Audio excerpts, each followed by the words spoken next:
And what's up, everybody? I'm back with another video game review. Today I'm reviewing another Crab's Treasure. I never heard of this game before, therefore didn't really have a lot of expectations going into it. But I definitely got some very strong opinions. So I got a lot of thoughts. Let's just jump right into it, shall we? First off, I want to say really great attention to detail. Very good looking graphics. Very fun environments to explore. Very, very detailed stuff. The underwater environments look really, really good.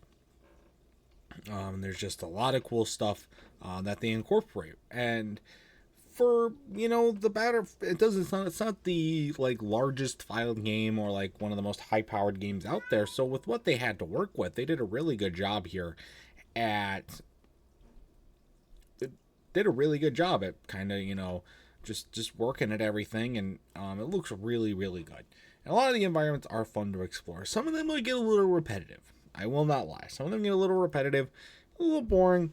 But I think as you traverse from area to area, it's still pretty nice. So I definitely like that.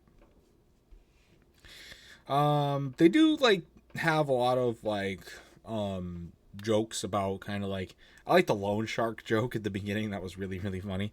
And there's a lot of jokes kind of about pollution, water pollution and stuff like that, with trash falling into the place. Even the first boss battle, your first shell you get is a pop can, which I think is really, really funny.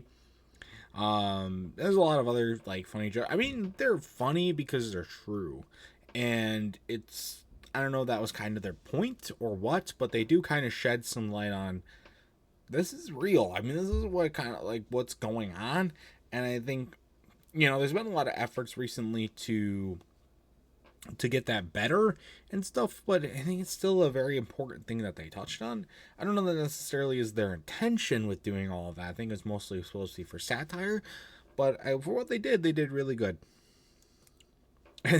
My favorite, another one for as far as the trash goes, they have Duracell D battery, current reactor, but instead they call it Durashell.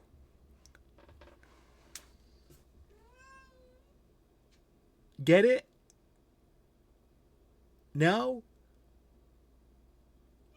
It's because the crab lost his shell, and now can't wear them, sadly. But also, a couple other things. Why is there a die instantly button in the menu? Why would you need that? Maybe to go back to a certain point? I don't know. It doesn't. Dying is not it's not like you get to. It's kind of like Minecraft, where you lose your stuff if you die. You gotta go find it. So if you have a lot of resources, you don't want to die. So why have a die instantly button? Also, I really like whenever you get helpful information, a tutorial type stuff information. It says acknowledge knowledge.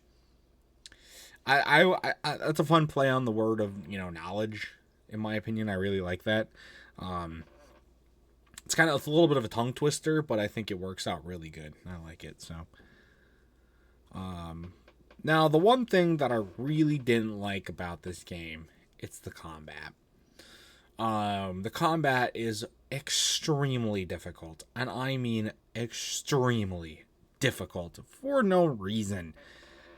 It's fun combat. There's a lot of cool moves that you can do. There's cool weapons. The bosses are annoying, but fun. But even just the common enemies are so difficult, because if you get ambushed, especially at the beginning of the game, because if you get ambushed with no defenses, you're fucked. And they have a dodge factor. When you have a shell on, you can block, and that does fine.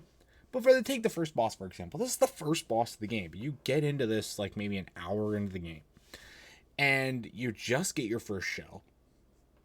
And now you have the weakest. We have a weaker weapon.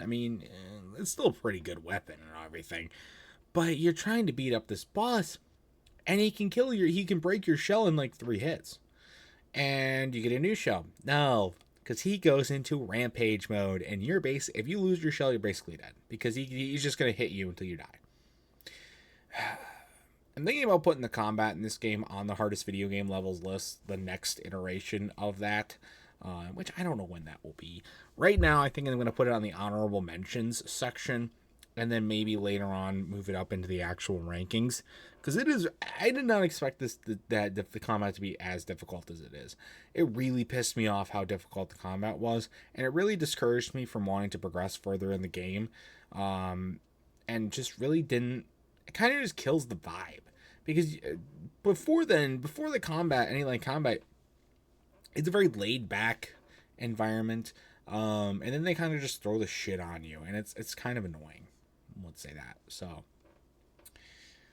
but anyways, that's gonna do it for this review. My final score for Another Crab's Treasure. It's still a fun game. I would recommend playing it. It's still a fun game. I'd still have to get just a 6. I think if the combat was better, I'd give it like a 7, maybe 7.5. But I'm gonna knock it down to a 6. So, anyways, that's going to do it for this review. If you've ever played this game, I'd love to know your thoughts about it in the comment section down below. And that's going to do it for this video as well. So stay tuned for much more amazing content, including more game reviews and other awesome stuff. Till next time, see you guys later. Goodbye.